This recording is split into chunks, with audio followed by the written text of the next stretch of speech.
What's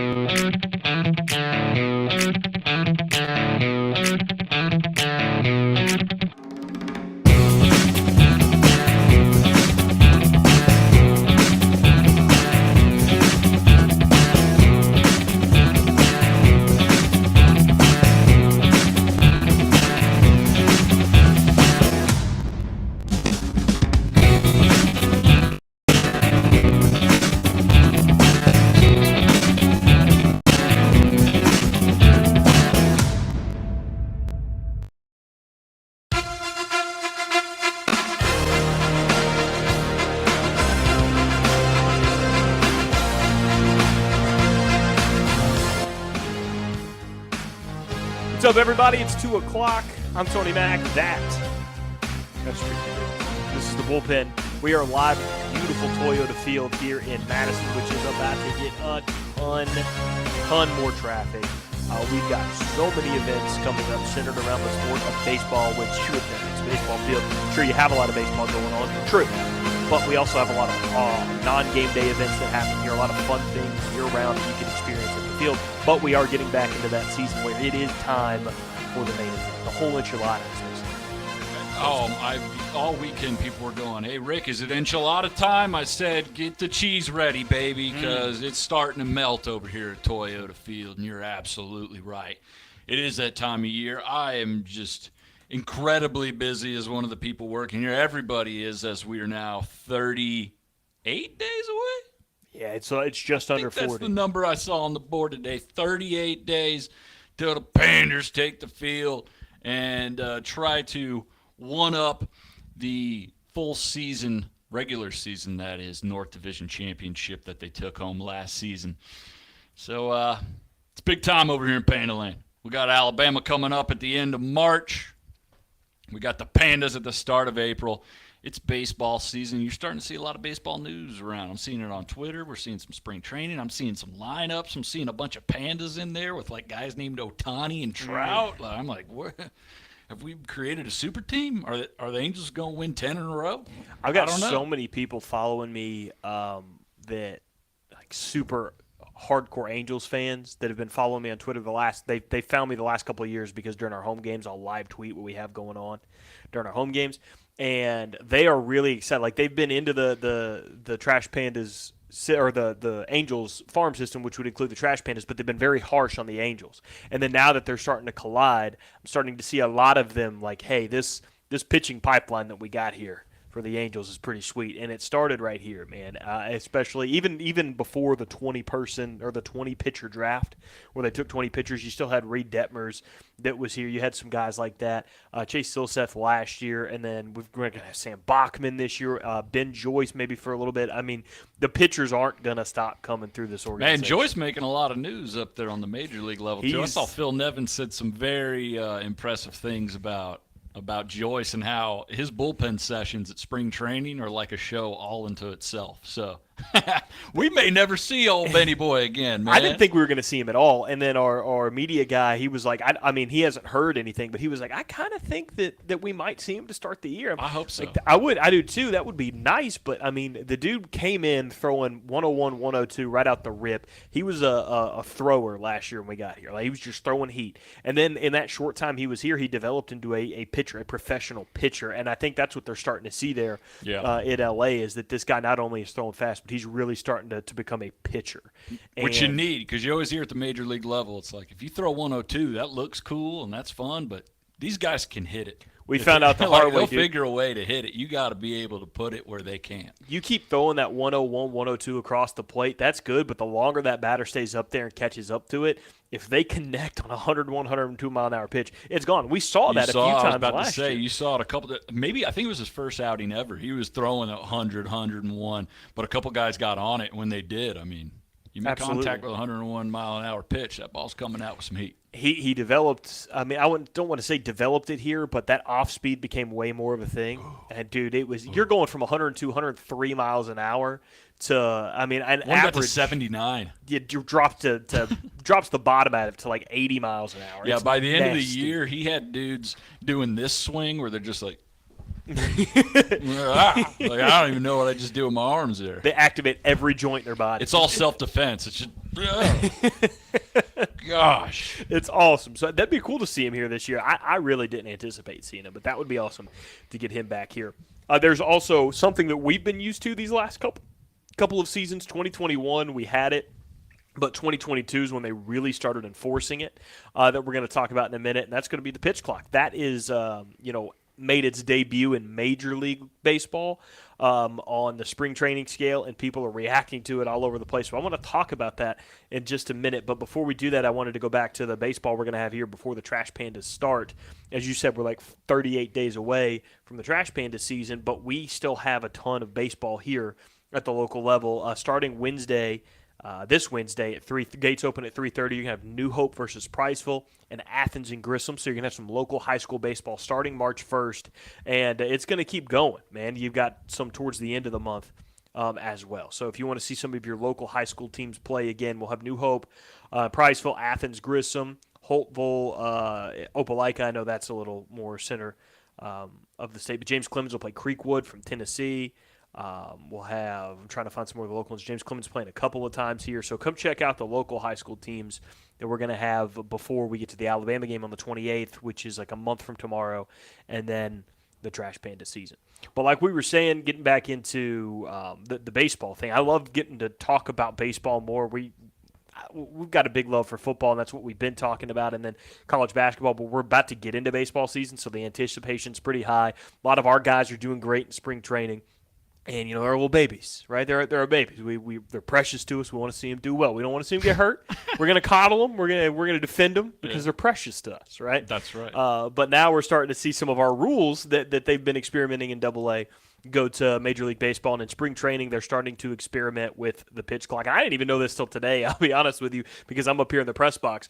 We have a pitch clock out there in, like, left center field that I get to see. And then we'll have one over here, like, towards the left-hand batter's box. I didn't know that one was there, but on the major league level, they've got a bigger backstop behind home plate, so it's like right there in view of the camera. And when no one is on, they've got 15 seconds to throw a pitch. And the reaction on Twitter has been great. A lot of the olds, the baseball fans, the traditionalists, not excited about it right now. They don't like it. The pitcher's arms are going to get worn out faster and blah, blah, blah, blah, blah, blah, blah. And then some of the other stuff was funny, like the people that aren't used to it like we are. It just starting to see how they react to it is great because it's right there on the camera. You can't not see it. And it's 15 seconds. It's boom, boom, boom, boom, going, going, going. And they didn't get to see it hit zero very often. So they're wondering, like, does the pitcher's arm blow up if it hits zero? Does the baseball stadium implode if it hits 0 seconds? What happens? Well, we are actually equipped to talk about that because we've had it for 2 years. We are professionals in the pitch clock world. Tony That's Mack, right. You are absolutely right. And I did know about both pitch clocks because I use that one pitch clock in between innings to know when I have to get off the field or I'm going to get in trouble. So I'm a big fan of the pitch clock and its many uses in the league. But the pitch clock has been amazing. And we're scared of change as sports fans. That's just how it goes. Yep. Doesn't matter what sport it is. You can change something I love about this thing I love. I don't know how I feel about that. I don't know. But I have not, me personally, experienced one negative with the pitch clock. Our average game, I think our first season was like 3.5 hours.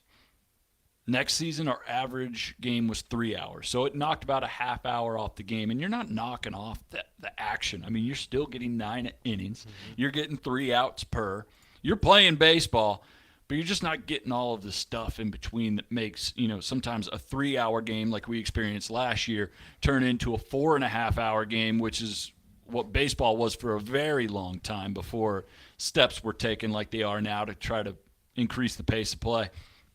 Yeah, a lot of the pros, though, are not liking it, but I've seen a lot of guys that are in the pros that spent some time in the minors either last year or the year before, and they're telling people like, look, there will not be an issue. Like, you will adjust just like you will to anything, and overall it's going to make the game better. So in all of minor league baseball in 2021, this is according to MajorLeagueBaseball.com, in 2021, the 9-inning average in minor leagues was an even 3 hours, with 55% of the games taking 3 or more hours to play. This past season in 2022, when they really started implementing that clock and actually started, focusing on it and enforcing it, it dropped to 2.5 hours, 2 hours and 35 minutes of playtime. That first year we had the pitch clock too, it was rarely enforced.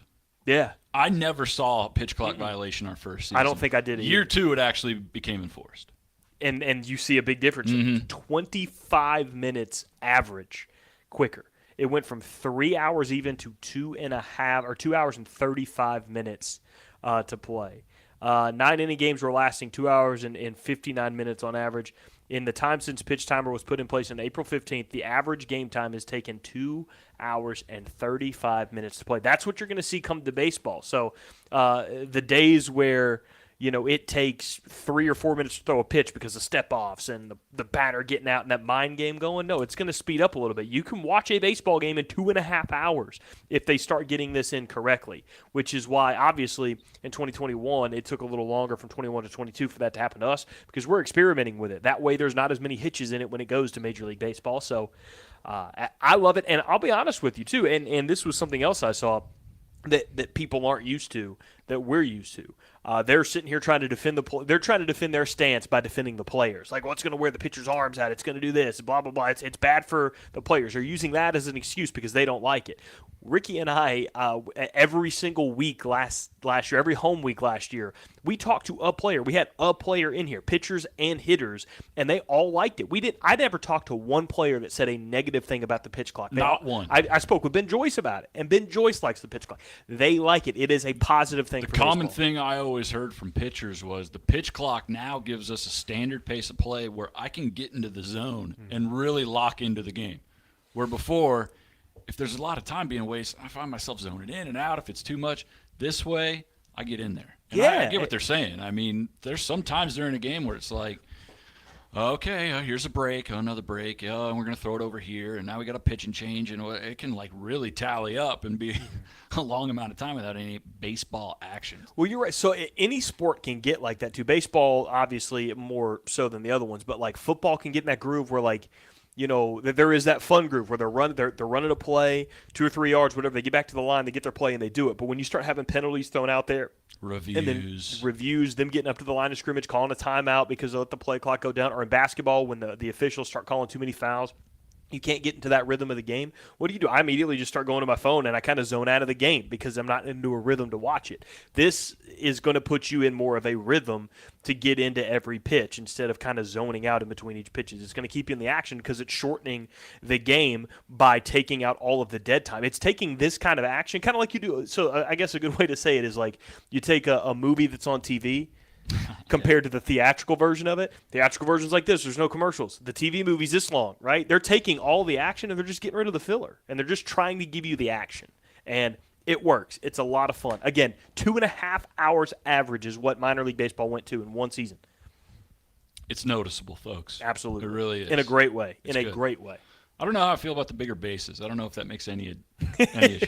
We stole a lot of bases last year, though. I don't know if that was a change in philosophy from manager Jay Bell to Andy Schatzley, which is what I always attributed it to.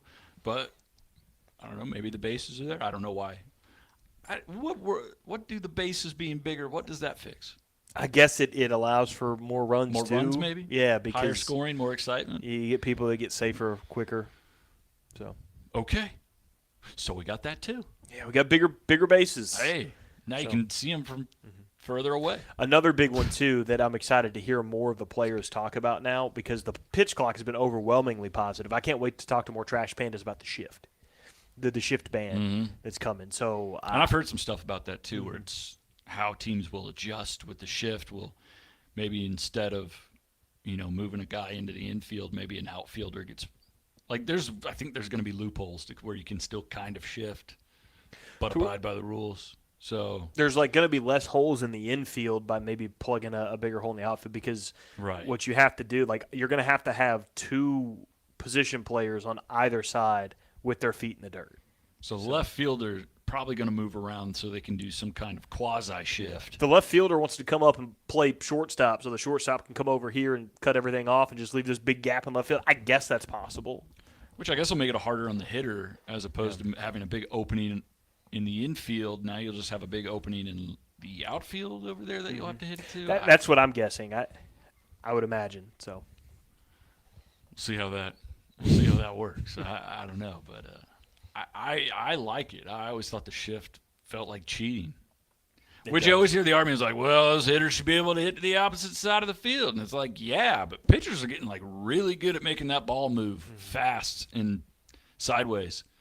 So if we can give a little benefit to the hitter, I'm here for it. I never hated the shift because it felt like cheating, because to me, like, it kind of, I know what you mean, it does kind of feel like that, but it's strategy, right? It's a legal strategy that you use. It feels cheesy because it like is super effective. Like, it really, really works, and the only way to get rid of something like that is a rule change, and they're getting rid of it because they want to see more action rather than that strategy work, because it's not like it's a super hard strategy to implement. You're just moving a dude over and making it less gaps for pull hitters to pull one down in between first and second base. So in theory, I like it because, again, I'm all about more action and getting more action plays, but I'm not a traditional baseball head like a lot of people in this sport are that hate this. So the only way to quiet the noise is to just buy tickets to a Trash Panda game and then watch them. And watch maybe I'd say probably 68 to 70 of them.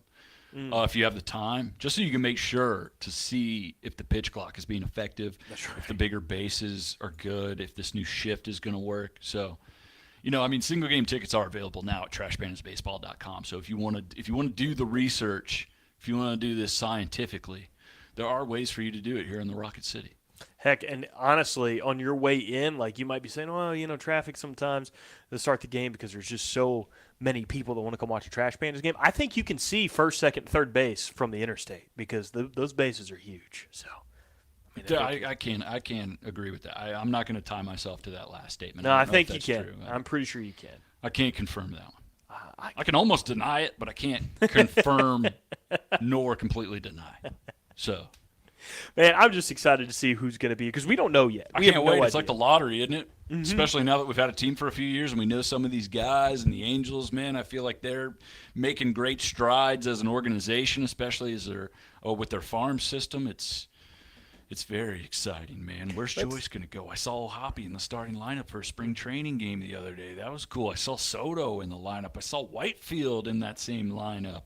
Where are these guys going? How are they using them in spring training? It's fun, man. Let's play a little game real quick about the Trash Pandas here. And it's completely speculative. It's our opinion, what we want.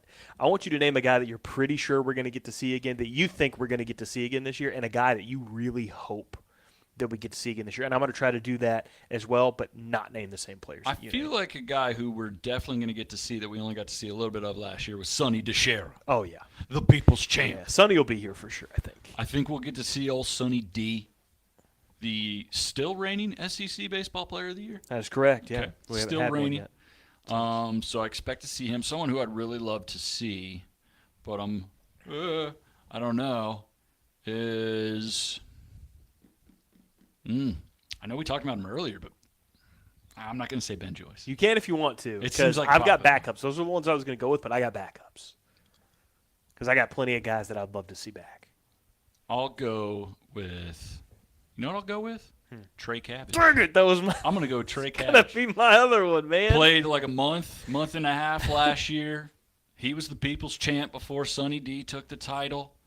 I'd like to see him get back here again and start launching moonballs in the Rocket City. But I don't know how that all works out. I don't know how it works when you get injured and then you're off to the side and then you play some winter ball and they bring you back. I'm not a GM in the major leagues for a reason, but man, I'd love to see him. If Trey Cabbage comes back to play for the Trash Pandas and it's a non-game day and you want to meet him, check your local janitor's closet. He might be in there taking a nap. It's not true. He might just be nodding off a little bit. Maybe just our janitor's closet. I can confidently deny that. Which, let me tell you a story, dude. Right, relaying off the story that Trey Cabbage told us where he said he was feeling horrible. I'm not going to have a good game today. He went and took a nap in a janitor's closet for 2 hours before the game, hit a 450-foot home run first at bat. All right, so this weekend was my best friend's wedding. Mm-hmm. I was the best man, and because they had to go to a wedding – the wedding was on Saturday, and immediately after they had to drive to Nashville, and they flew to the honeymoon the next morning like 5 a.m. So as soon as the wedding was over, they were out of town, straight to honeymoon stuff. So Friday night, the night before the wedding, was the night that everyone got together, and, there was a big party for everyone. Mm-hmm. So I'm up till 5 in the morning trying to make sure everyone goes to bed and we can get up. What time was the wedding the next day? We had to be there at noon. Oh, that's when you guys started getting ready? That's when we it's had. not That's terrible, when the but dudes had to still. be there at noon. But still, 5 a.m.'s rough. Up a little late the night before. Mostly because I'm playing babysitter. You know, I got the role of best man. If the groom don't show up, I'm the one that's going to get cut. You know, like with a knife. Not like on the Not bench. even a knife. I think it'd be like a rusty pair of scissors or whatever the sharpest thing around the bride would have been at the time if I showed up and was like, look. Not enough to kill you, but something gross enough to make sure you get The infected. stabbing wouldn't have killed me, but the infection afterwards would have ruined me, no doubt. So doing all that, and then of course I wake up Saturday morning. You know, it's that scene from Save It Private Ryan. You know, you hear,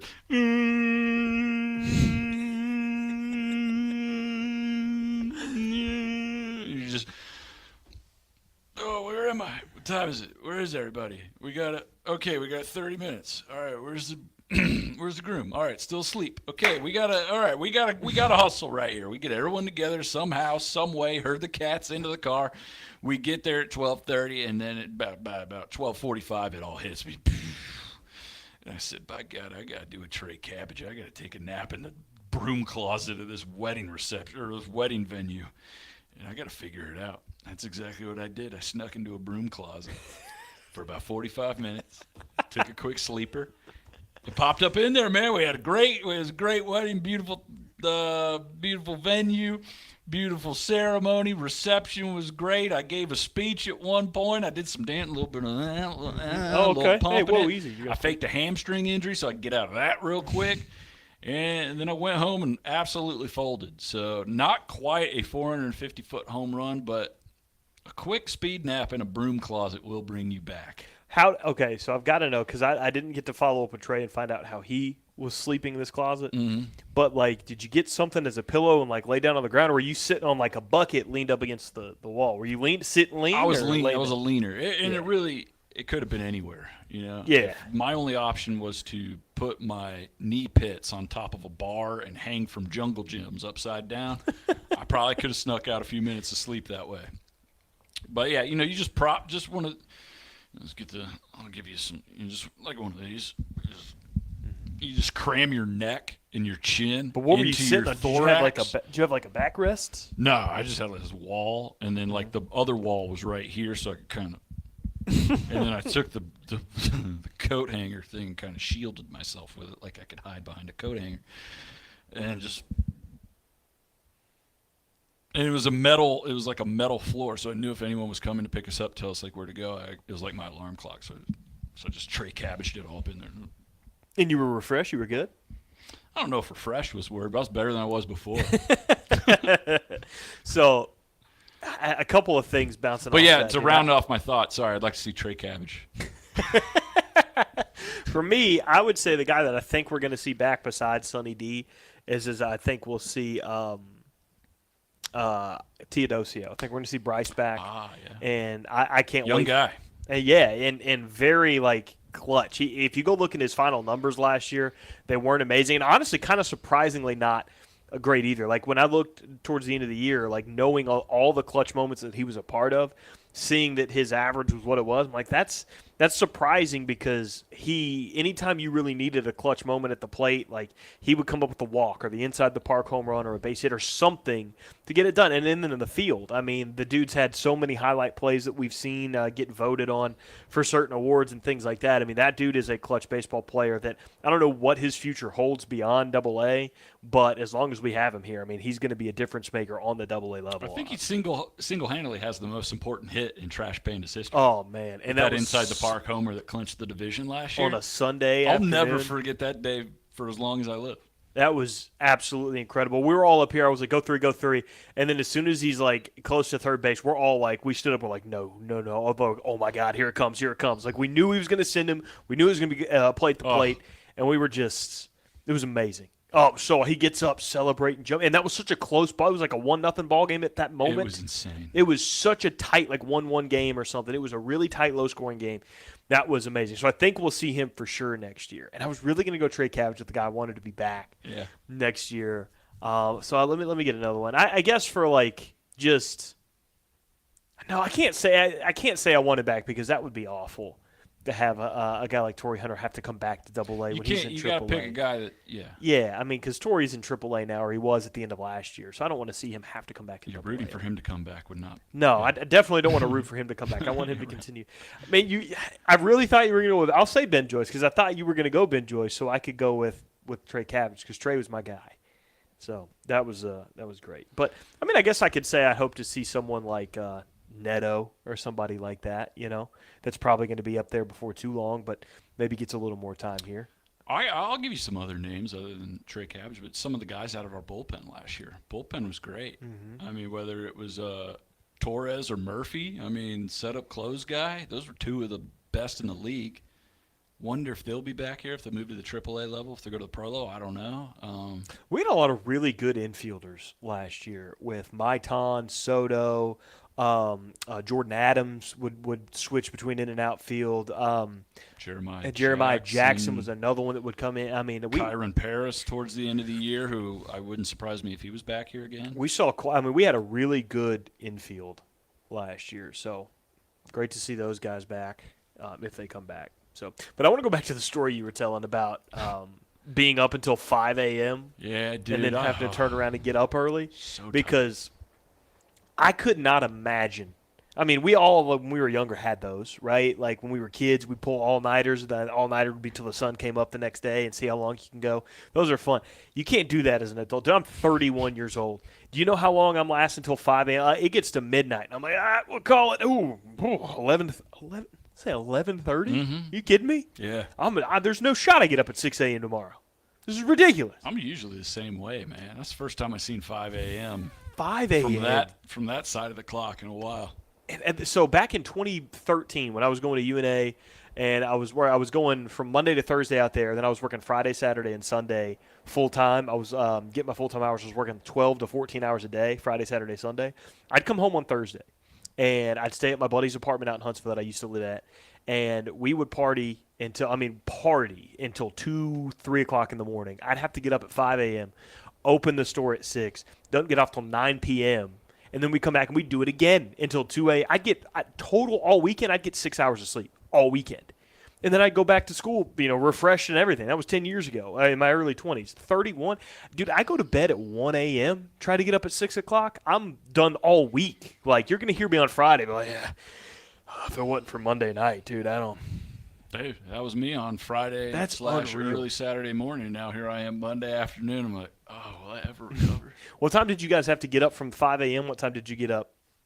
All the ladies had to be at the venue by 8, so at like 7:30. I don't know if I hallucinated this or if this actually happened, but I heard noise. There was my fiance moving around. She told me some things about where shampoo and conditioner might be found.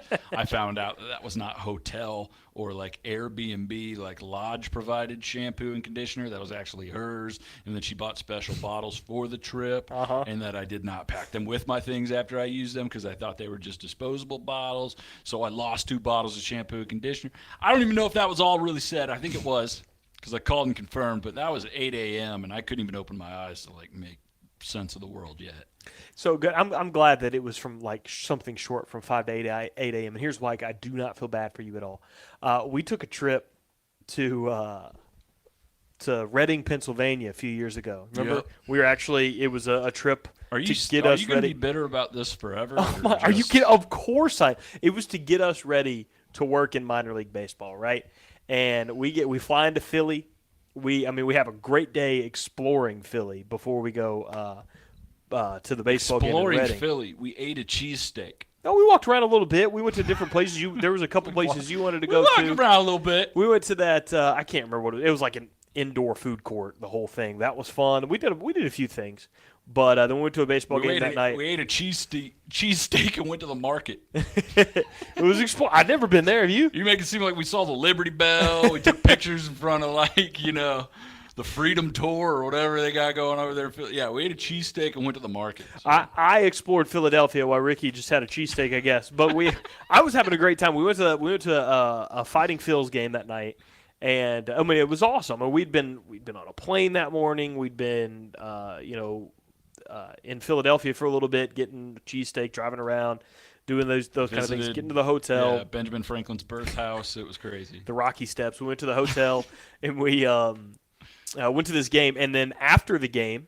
like they inside the park, they have like a little area where they play live music after the game. You stay, you drink, you hang out, and we were there. I mean, we were the guests of honor, so we were there with the owner and everybody. We were drinking and having a good time, and you and Mojo were talking about, and we had to go back to Philly to get on a plane the next morning, and you guys were talking about wanting to go visit New York before we went and got on the plane. New York from where we were staying was like an hour and a half drive. And we were sitting there the whole time we were out partying and everything at the stadium. We're trying to figure out exactly when we'd have to get up and leave to go. And you and Mojo shared a room. I was in my own room. And it was we didn't leave the park till 12. We didn't get back to the hotel about 12:30, almost 1 o'clock. And we agreed that we had to be up and in the lobby at 4 a.m. to go drive to New York to see New York for a minute and then come back. At 3:30, like an idiot, I set my alarm and got up at 3:30, and for a split second, I laid in that bed and I was like, you know what? I should just lay here until one of them comes and gets me. And then instead, I was like, I'm not going to do that to them. They really want to go to New York. They really want to check this. I don't want to be the person that kind of stresses them out or slows them down. So I got up. I got in the shower. I went and sat, and I got out of the shower about 3:45. I go sit in the lobby at 3:50 and sat there like a buffoon until about 4:15. 4:15, I sat there, and I looked down at my phone and said, you know what? Buffoon. I don't think they're coming. I don't think they got up and got in the shower. So instead of going to I went back to, you got to be kidding me. I went back to sleep. And Look, you guys woke up the next day and you're like, oh, what? What'd you want? Oh, yeah. Oh, I didn't hear my alarm. Oh. Look, dude, you ain't never been out before. Maybe had a couple beverages and talked to someone and then got to a point where it's like, dude, what are you doing tomorrow morning? Like, we should go for a run, man. Like, what do you think? Like, why not? I mean, we feel great now. We just go, what do you do? Hey, tomorrow morning, let's get tea time going. 7 a.m. What do you say? We'll play 18. We'll go to the clubhouse afterwards. We'll get a cheesesteak. We'll go to the market. What do you say? Pretty good day, right? And you're like, yeah, it sounds all right. And then the morning comes the next day, and you both realize, well, I'm a fool. I can't make plans like that. I'm a liar. I've let the liquid encouragement, write a couple checks that my keister ain't ready to cash yet. I've done that like a million times, man. That happens. I'm sorry we laid down. I'm sorry you did all that. But I'm happy that you feel happy about now that I'm tired 4 years later or something. Yeah. Is that what it is? You're happy 4 years later that I'm now tired? 3.5 maybe. Okay. Not that I'm keeping track or anything. But cool. No, so just want to make sure we were both. Here's the whole thing. Both like, adults. I didn't even want to go to New York that bad. I was honestly didn't want to go at all, and I was getting up to go for you guys. And at least you could have done was let me know, man. No, I was too busy sleeping. Oh, sorry. Yeah, that's right. How dare I? My bad. Sorry, man. Yeah. All right, it's fine. So, 3.5 years later, I'm very tired on a Monday in the year 2023, and all debts have been paid back. Yeah, so in summary, what are you doing after the show, though? You want to go, I don't know, you want to go for a jog or something? Yeah, I can get active? You want to go running later? I can go for a 5K. What do you say, me and you, Big Spring Park, 6 a.m. tomorrow morning, huh? Before we hit the workplace? How about we get a little work in before we go to work? What do you think? Would he do this to me again? No way. No, he's not like that. I'm in. Let's 6 go. a.m. Let's go. I'll see you there, buddy. All right, man. I'll wear my favorite jogging attire. No chance it happens twice, right? No chance. Nah. You know me. I love a nice jog. What time do you get up to come to work? Because I know you live closer than I do. In time to get here. Kind of figured. I know a few other people that do that because they live so close. Yeah. I not only live in Athens. It's not that. It's like 30 minutes. But I also have a kid that I have to take to daycare in the morning. So just to get here, I won't say on time because I get here early. I get here before most people. But I have to get up at 6 a.m. just to take Oliver to get ready to take Oliver to daycare. And it takes like 20 minutes to get to his daycare. And then from his daycare to here, it takes me like another 30 minutes to get it because of school traffic and stuff. So I wish I could sleep until like 8. I'm sorry, dude. I'm sorry that you have a child that you're blaming for it. Well, it's worth it. Like, it's a good school and a good totally daycare, but it's totally worth it. You just have to. It's totally worth it. Not blaming him. It's our fault. We planned Gabriel in the comments says terrible idea. I don't think he likes his 6 a.m. Or maybe he's trying to say, like, Maybe add me to the 6 a.m. run tomorrow, Big Spring Park. You in? You in, Gabe? Gabe, dude, you in? We're going jogging, man. It's going to be sick. I'm wearing my favorite jogging outfit. My wife's gonna have to come find me, and it's gonna be like Will Ferrell from Old School. I'm like, we're jogging. No, they're coming. They're just around the corner. Coming, He's don't there. worry. They're coming. Going through the quad. Is KFC still open? I don't know. Oh, hey, ladies. We'll hold it down for you, Gabe. See you there at 5:55 sharp. Pre-stretch. Get up early. Stretch before you come. Yeah. Don't come over here tight, bro. This is pro. All right, we showed up to Philadelphia, and our tour of the city already stretched out too. That's how we were able to see the Liberty Bell. We took a photo in front of the Rocky statue. We took batting practice at the Philadelphia Phillies home stadium. We did it all. We met John Hancock's great granddaughter. It was a beautiful day. So be there, be square, buddy. He says, I told Antonio to just drop his kid off at my house. He doesn't trust me for some reason. He wants me to pay him less than I pay at my daycare, which would still be paying him money to watch my kid while he does another 40-hour-a-week job. It's good. Or more than that. Yeah, that's a bad idea. That's not a good way to make any side money. It's to like take in a human life to look after. He's got a new baby coming. You know. He's got a almost 5-year-old, I think now. It'll be 5 this month in April, or coming up next month in April. And a newborn coming in April. So. And honestly, it's probably not even a bad idea, but it's a tough pitch for the guy who's looking to take on the child. Like, hey, man, just give me your kid for a little bit and I'll watch him. Like, there's no cool professional way to approach somebody with that one. Like, unless you have an LLC or some sort of letterhead where you can show off, your daycare acumen. You're right, dude. It is kind of creepy when someone comes up and they're like, hey, I'll watch your kid for cheap. Like, I saw that comment and I was like, no, I'm not trusting that guy. Never going to give my kid to a guy who's like, hey, man, can I have your kid? Nah, you never trust that guy. How much you pay for daycare? I'll watch him for $100. I'll do it for way, and I mean way less. Yeah, no, thank you. I'll pay double for you to not be in the picture. Oh, man. All right, so we got about 20 minutes or so left. Now it's a good time to transition into some college sports. We're going to actually try to get a guy that covers college baseball on to talk about some of the SEC baseball that's happening because, of course, like most sports, the SEC is pretty good in baseball. We're going to have him on hopefully here soon. But it's still college basketball season as of right now. The regular season's coming to a close here. I think we have like a couple weeks left before it's over when we get into conference tournaments. And Alabama had a big win over the weekend. It was declared by some Arkansas fans on Twitter their Super Bowl, and they went into Tuscaloosa to take on Alabama. And of course, Brandon Miller and everything's going through a lot right now with all the information that's come out about him. So you wonder on a game-to-game basis, what the media pressure's like, and is it going to get to him, and is it going to affect his performance? Arkansas was up by double digits a lot in that game, it felt like, or they had a good stranglehold of the game until the second half, and Alabama, for the first 10 minutes, just really, really chipped away at it by keeping Arkansas from scoring. And it's not like Alabama went on some fury run at one point and just overpowered them. They just kept chipping away at it. And then once they got that lead back, then they put that stranglehold on Arkansas, and they got the win. But that's not the main story of the game. We have to talk about, and I hate continuing to talk about this, but we have to talk about Brandon Miller in the pregame, and we have to talk about it because people are defending him, and then there are people that are disgusted by it, and then obviously the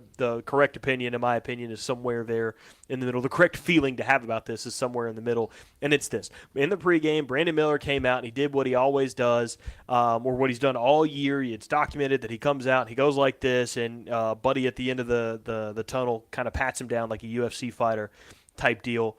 And with everything that's been going on with him, having text messages asking him to bring a gun to them, what turned into be a crime scene of a murder, it was a bad look. And did they come up with that because of the last couple of weeks and what's happened? No, it's something he's done all year long. Should that have been something that happened because of what's going on? No, you can't be that tone deaf.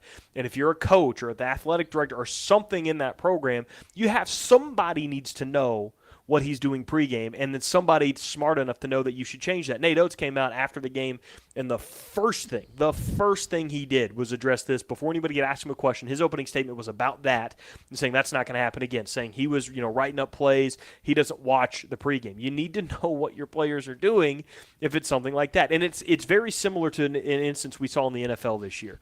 Damar Hamlin goes down with that injury, and then the very next week, I think it was a Steeler. I could be wrong. It was. But there was a Steeler that had a sack, and he and a teammate, like, they did the resuscitation thing, celebration, and that was in poor taste. It's something they'd done all year long, but it was in poor taste because of what just happened with Damar Hamlin, happened to be resuscitated, and obviously that's saving his life on the field. It's very similar to that. It's something that was not created to be malicious. It's something that was created for them. They had their own reason for creating it to be their thing before the game, and it was just done in a tone-deaf way because it should have happened at this process with where we are with everything going on in Miller's personal life. So am I outraged that he did it? No. Should it have been prevented? Absolutely. That shouldn't have happened. Was it dumb? Yeah, it was. It was tone deaf. He should have known better. Somebody in that program should have known better. But does that mean I think he thinks he's getting away with something and he should be locked up? No, I don't. Yeah, I still stand the same way I felt when we talked about it last week, and similar to what Jay Billis said on ESPN. Yeah, he's just going to let the process take care of itself. I mean, Brandon Miller's worked with the police. If they wanted him, he'd be arrested right now. Jay Billis, the lawyer, by the way. Like, he's got like a law degree. He does. So, I mean, he went to Duke. Yeah. Real smart school there. Is Duke still a smart school? They play more like a smart school now that Coach K is in there. So I guess they are. They're just not much of a basketball school. Yes, they're still. I didn't mean to get off topic. They're still a smart school. Yeah. But that's how I am with the Brandon Miller thing. But with instances like what you're talking about, with the little pat down celebration stuff, or the walkout like you have for intros at a basketball game, it's starting to become an issue that's not so bad for Brandon Miller, because already I think it's got as bad as it possibly can for him, barring anything legally getting worse for him. Mm-hmm. Who it's going to get worse for is Nate Oates.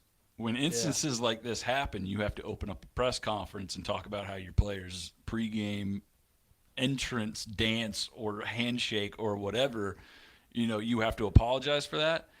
There's less error on the players and more on the guy who's leading all of those players. Absolutely. And if Nate Oates doesn't get it in check, he's going to find himself very quickly on a hot seat, whether he should be or not. I mean, and the team, as far as basketball goes, has been phenomenal under Nate Oates, especially when you consider the history of basketball at Alabama. But Alabama is a big name, and they are a big name not because of Nate Oates, but because of what the football program has done. And the football program has been so successful that the basketball program now gets the same kind of treatment the football program gets. Basketball teams up there ranked high. So therefore, when teams see a high-ranked Alabama, they know they're going to bring their best. It's going to be on national television. It's going to get coverage. Alabama is a huge sports name. So if Nate Oates is going to keep running the show like this, Alabama might get to a point where we love what you're doing or whatever, but there's going to have to be steps made, and Brandon Miller's going to be gone in 6 months. Yeah. Nate Oates signed a contract extension. Will he be gone eventually? If he doesn't figure it out, they got a high standard for coaches over there. Absolutely. But, I mean, beyond Nate, I mean, there are people in Nate Oates' corner that have to be more prepared as well. And he hasn't handled everything great. But now there has anybody in, like, the administration or the PR aspect of this around Nate Oates, like him not being prepared to come out and answer those questions, like them not having the foresight to know that the day of that press conference, it came out that Brandon Miller was asked to supply a gun to what then turned out to be a murder. Like, Nate Oates wasn't prepared or had anything prepared to answer those questions at all. That's absurd. And then this whole thing, not knowing what your players do, it's just the school exactly didn't right. get out in front of it either. Exactly. It's not like They're playing news from about behind. Brandon Miller was newly developed by the police. It was just newly found out by the public. If the school gets out there ahead of time and all this happens and you hear that Brandon Miller was associated with the gun somehow, then it's not as much of a surprise. It's still huge news because this is arguably the number one pick in the NBA draft. on one of the best teams in college basketball. Still going to be big news. But the way it was laid out was so surprising that it became that, that when you, in today's media, when you see a headline like that, the Wolves are going to pounce Oh, on it. 100%. Yeah. Especially when it's unexpected. That's like, people on Twitter are salivating for moments like that. So now the real question I have now is, the way Alabama is playing, the way they were playing earlier in the season, I told you that they were playing their best basketball, it looked like, in December when they beat what then was the number 1 North Carolina team that's not anymore, and then turned around to beat the number 1 Houston team, who still is the number 1 team in the country. They were seemingly playing their best basketball. I had my reservations because of last year. I know they're a different team, but anything can happen. Even a great team can go through a slump. You just don't want to go through that slump, closer to tournament time. And I was fearful of that because that's what, Alabama did last year on a team that had a lot of hype. I didn't want to see that this year. It looks like as long as this doesn't get in the way of that, this team is playing like they should be a lock for the Final Four. Auburn, we thought, should have been, a Final Four team. Not a lock, but they should have been a Final Four team last year because of how they were in their peak. They just weren't playing at their peak at the end of the year. Alabama's still playing very good basketball, and they are way talented and deep enough to be a Final Four team. So that's my expectation of them. I just don't know if this is going to get in the way. Is this ever going to affect them? Well, despite all of the craziness, I don't know if you noticed, but Brandon Miller averaged 32 points and 7 rebounds. And did not win Player or Freshman of the Week. Oscar Tshiebwe gets Player of the Week offensively, 23 points average per game, 10 boards. Brandon Miller had 32 and 7. You think there was a political decision made there? Do you think they maybe were like, maybe let's give it to someone else this week? Maybe some people will have an issue if we give Brandon Miller yeah. Probably a good call by the SEC there. Yeah. But I don't know if it is going to affect him. And if it does, as weird as this is to say, it's positively affecting the stats. Which, look, I've said before, do you remember a few years ago when Alabama played LSU? I can't remember his name, but LSU had a player that was from Alabama. Mm-hmm. He played high school in Alabama. He wanted to play college. Can you figure out who I'm talking about? I think I know. I don't want to say it out loud because I know a friend of mine who's watching who knows that player, and I don't want to be wrong. And he was a big name, and then he spurned Alabama to go to LSU. And I remember, is it Trenton Watford? Yes. That's who I thought it was. Yeah, yes. He's from Birmingham. Watford. From Birmingham. Big-time guy. Was supposed to go to Bama. Goes to LSU instead. Well, every time Alabama plays LSU at home, every time Watford gets the ball, he's getting booed. And when you boo star players like that and you give them adversity, they didn't become star athletes because they handle adversity poorly. Yeah. They handle adversity very well and usually turn that into a motivator to be even better athletes. Watford did it against Alabama, and he did 30-something points in that one game where he got booed the whole time. Brandon Miller's had the same thing done to him at, what was the game? It was at South Carolina. Mm-hmm. Got booed the entire time. Guy has 41 points in the game winner in overtime. Then you go look at the Arkansas game. The guy puts up points there too. And right now it's looking like Alabama is going to be the number 1 overall seed in the tournament. Well, I think Houston's ranked the number 1 team. Alabama's going to be a 1 seed as of right now. Could be the number 1 overall seed, and it's looking like they're going to play in Birmingham, which will be awesome. And you look at some of these brackets here and who could be playing in Birmingham. As of right now, according to Joe Lenard, and I want to go so bad. I can't remember when is the Birmingham dates for the tournament, because I think it's the 16th and 17th. Yeah, I really think I could make that. I really want to go. Alabama, Howard, and Fairleigh Dickinson, the winner of that game will play Alabama, Iowa, and Nevada. And then Houston, UNC, Asheville, NC State, and Rutgers. Oh, if I wasn't getting married, I would be there. Guaranteed be there. But I'm so happy to be getting there. I'm super happy. I wouldn't trade it for the world. It's going to be a great week. But if I was not, I would be there. No doubt, dude. Birmingham, Alabama, number 1 seed. Oh, it's never happened in my entire life. One of our best friends lives in Birmingham, so we're probably going to try to make that happen here in a few weeks. But on the other side of the state, you got Auburn, who's clinging to a tournament berth right now. And I'll be honest, I thought when I looked at this today, I thought that I was going to see Auburn up here in the, one of the last 4 in or first 4 out categories. Like you see Mississippi State, they're the last 4 in right now. I thought Auburn was going to be there, but right now they soundly have a spot. So if Auburn wins one of these next 2 games that they have this week, they're probably going to be looking pretty good going into the SEC tournament. That's the good news, right? Here's the bad news. The next 2 teams they have to play this week, they go to Alabama on Wednesday. and then they play Tennessee. Man, I bet Auburn wishes they had that home and away flip-flopped. If Oh, they were yeah. playing at home against Bama this week, considering everything around that Bama program. Absolutely. So they've got at Alabama on Wednesday, and then top 12 Tennessee, who already beat them earlier this year, 46-43, in an ugly, gross game where neither team could shoot the ball very well. And Tennessee, while as long as they aren't playing well offensively, they're not going far in the tournament. They're a team that's going to be able to suck the life out of you offensively because their defense is that they are that good defensively. Dude, So look out for Texas A&M. Buzz Williams, that man, he goes under the radar every year over there. they went on a good run last year too. They in the went SEC on a tournament. great run at the end of the year last year and then got snubbed from the tournament. I mean, most would say they were the number one snub from the NCAA tournament last year. Buzz Williams has that press conference where he's like crying and he's fired up and he wrote this letter to his team and all this stuff. And once again, man, he's got them playing fantastic basketball. They could go out there and win that SEC tournament. They could make some noise in March too. Look out for the Aggies, man. Auburn went to Kentucky, and even though the final score was a 32-point game, it was even worse than that. When I'd flipped it on, it was 86-46. And then Auburn went on like an 8-0 run to close the game and lost by 32 points. So they've got a lot of work to do to stay in the tournament race there. Kentucky's had a weird year too. They're playing good now. They are. They've picked it up. Yeah, they had a rough patch there in the middle of the season.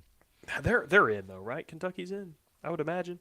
He's got 8 SEC teams in. I would imagine Kentucky's got as an 8 seed right now. So I would imagine they were going to be in there. But your 1 seeds as of right now, Alabama, Houston, Kansas, Purdue. Purdue feels like such a pretender. I feel like any weekend I Always. see Purdue getting upset. Always. They got like Zach Edey. They got the big. Those are the teams that are primed for an upset. You got the big player of the year center, and then when you get into the tournament, you run into a team that's just faster and hotter than you are, and you can't keep up because you've got a 7-foot dude that likes to make layups. Yeah. And you get beat in like the round of 32. So Yeah, I will never trust Purdue. not at all. So Purdue, They are always up there, though. they're a number 1. They're seed the this year. Oklahoma State of college basketball.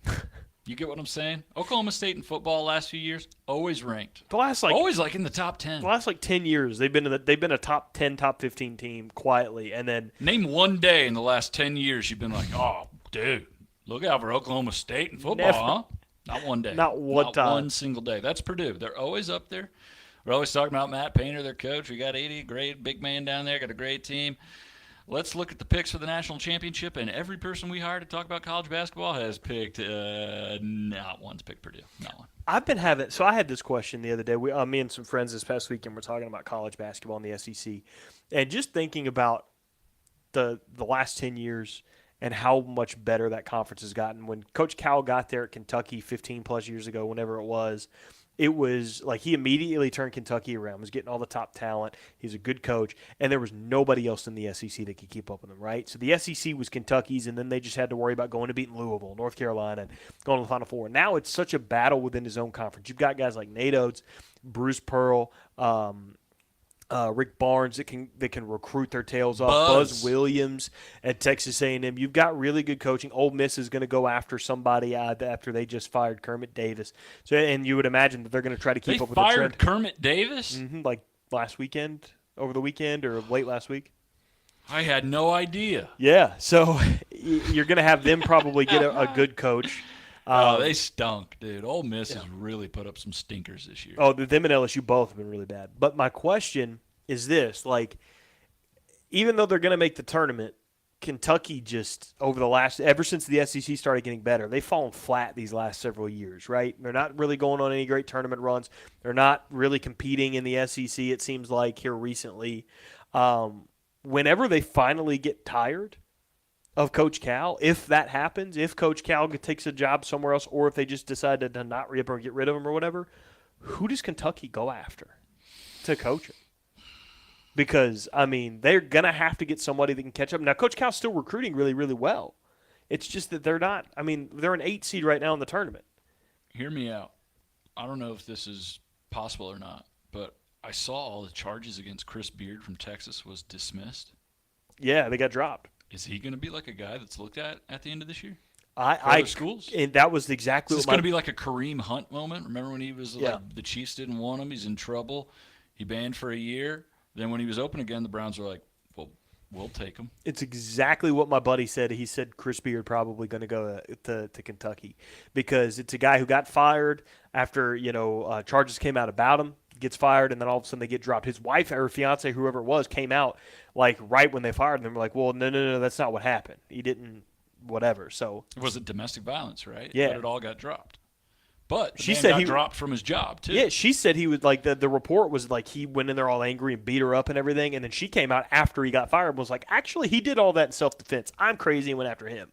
So Interesting. yeah, so that knowing all that now, he might get a look or two. I mean, they're definitely going to get a look. I mean, Tennessee or You got to get Texas was vetted. rolling He's before. going to he have got- to get vetted for sure. Well, yeah, but I mean, if you're Rick Pitino got back in the ball, I mean, like the Yeah. guys have got back in before. True. And Beard was running a top 5 program when he got fired. I wouldn't be surprised at all if someone.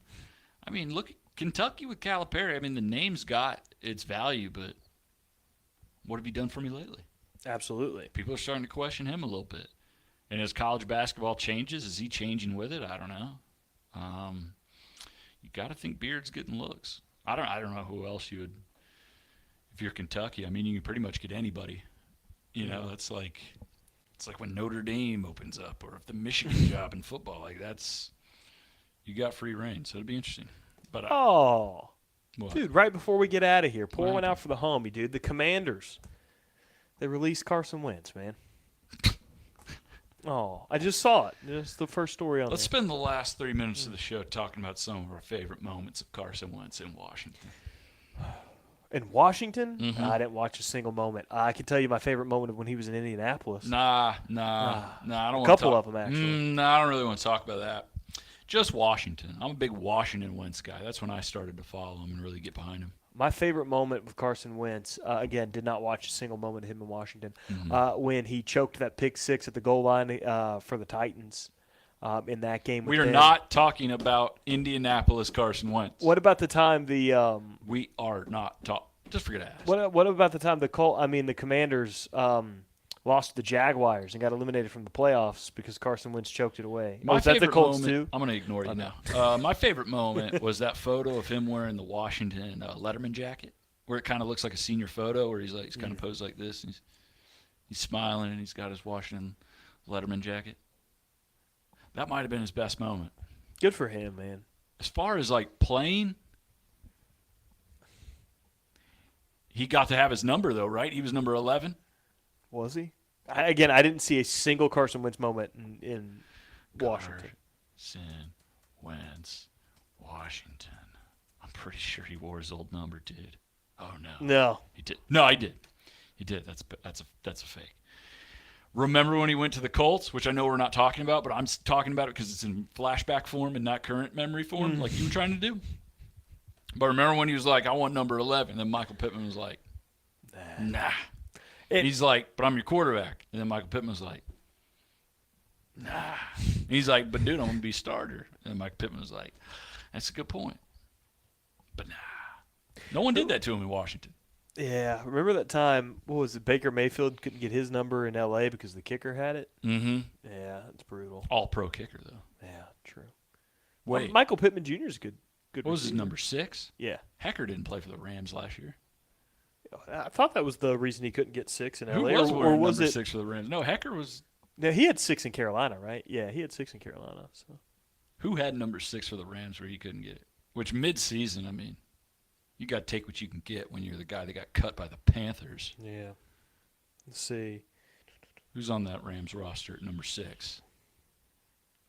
Was the Darian kicker? Kendrick. Who? Darion Kendrick already wears it single digit. I don't think Darion Kendrick told Baker Mayfield no. I think Baker was like, you know what, I got to reprove myself in this league. You just give me whatever number I want, which is different from a Carson Wentz where he's like, how much for number 11? The other guy was like, how about $9 trillion? And the guy was like, okay, I guess I'll just wear 2.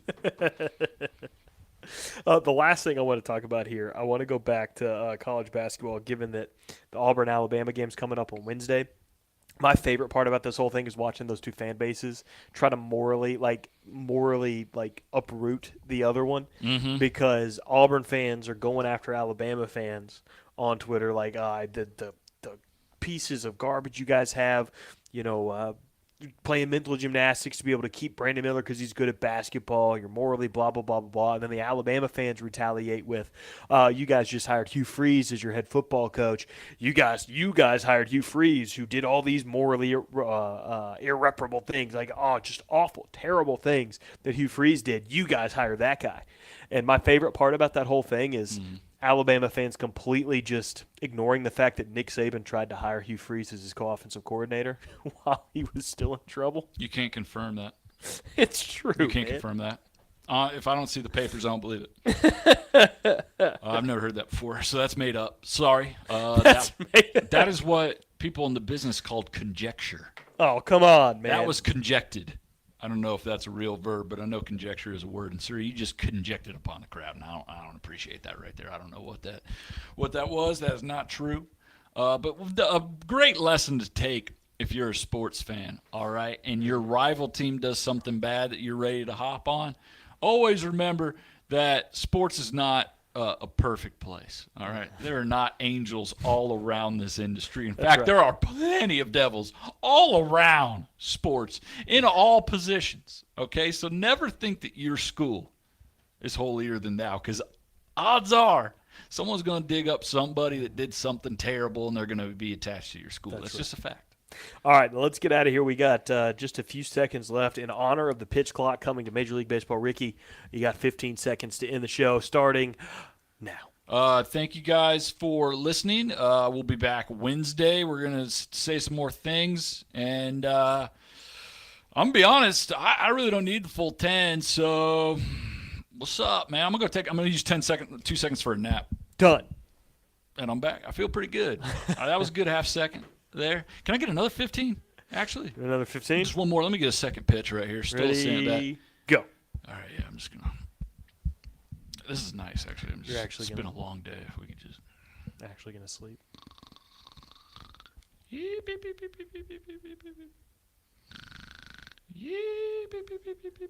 And done. Yeah. And we're back. Dude, I had a dream. You want me to tell you what it was about? I would love to know what it was. Nuts. Me and you went jogging. Say what? 5:40. No, it's too early. At like 6 a.m. Tomorrow morning. Big Stream Park? Are you in my head? I think so. You living in there? I think I know what's going on. We'll be living in the park tomorrow, baby. It's jog time. Hey, anybody in the Bullpen audience, if you want to be a part of our official first annual Jog About the Park, meet us 6 a.m. Big Spring Park. Go to the Red Bridge. If you don't see us, just keep hanging by. I'm sure we'll show up soon. But until then, I'm Tricky Ricky. That is Tony Mac.